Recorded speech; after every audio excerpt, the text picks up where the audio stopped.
Good evening. 3 weeks ago, the American spacecraft Discovery 1 left on its half... Dave. Stop.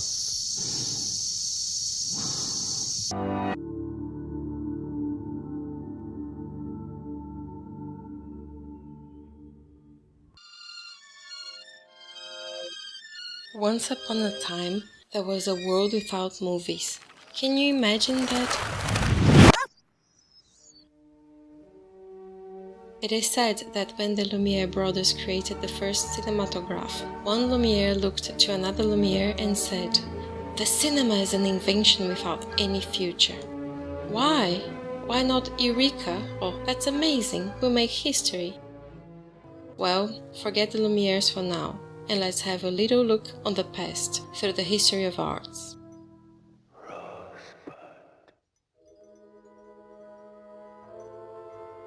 You know who was André Bazin, right? Bazin was French. He was the mentor of the French New Wave. He founded the legendary magazine Cahiers du Cinéma, and he wrote a lot about cinema until his death at 40. His anthology, What is Cinema, is a masterpiece of film theory. In the Anthology of the Photographic Image, an insightful essay that opens the book, Bazin claims that the history of plastic arts is less a matter of aesthetics than of psychology. He just put plastic arts under psychoanalysis, and he discovered that they were born from a mummy complex.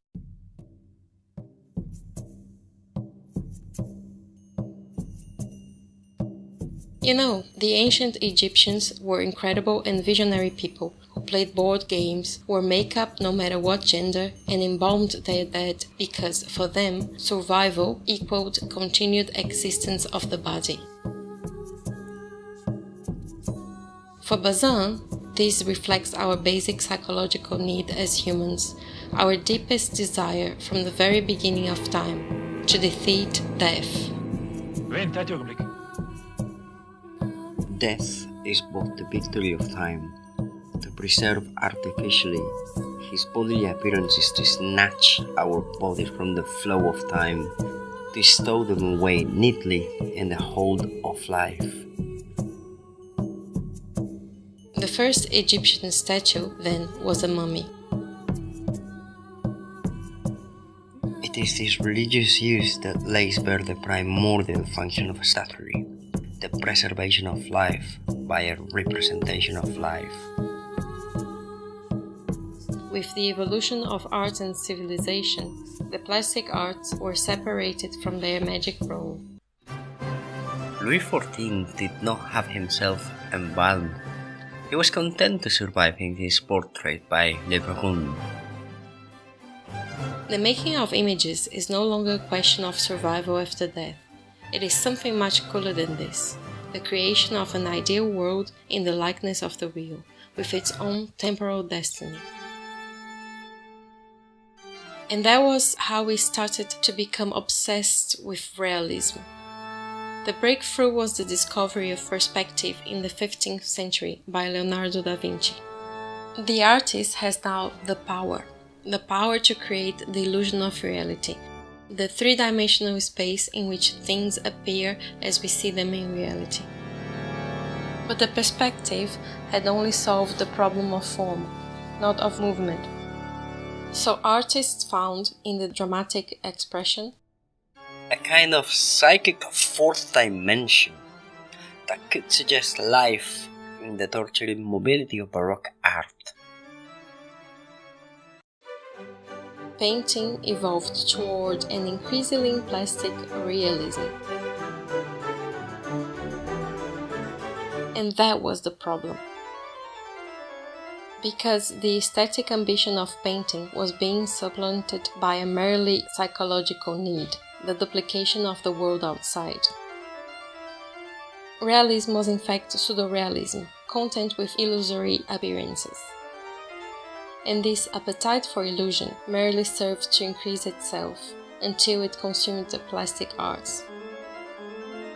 The quarrel over realism in art stems from misunderstanding, from a confusion between the aesthetics and the psychological, Perspective was the original sin of Western painting.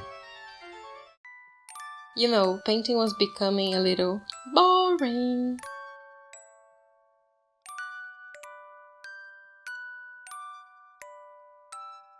Then, plot twist, photography was born.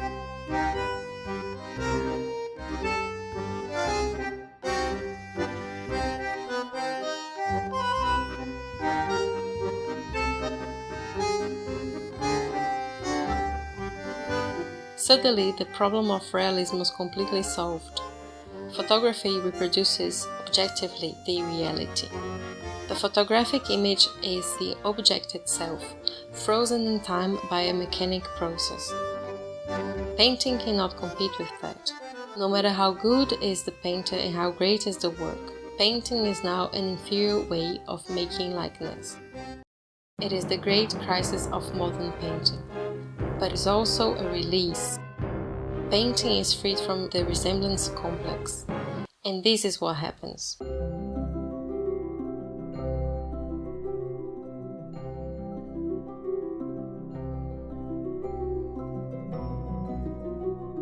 A revolution of which Picasso will be the mythical figure.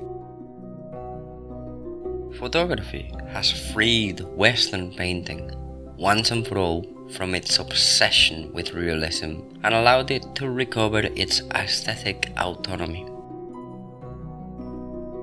But the most important is, photography opened the path for the greatest artistic invention of our time: movies.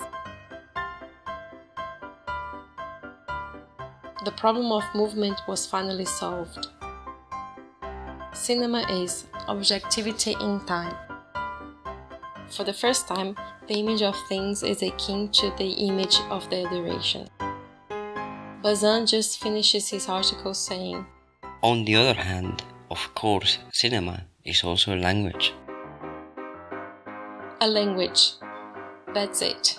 That's why the Lumiere brothers believed that cinema had no future, because they didn't know yet what cinema was, nor what it would do. The cinema will revolutionize the art of telling stories.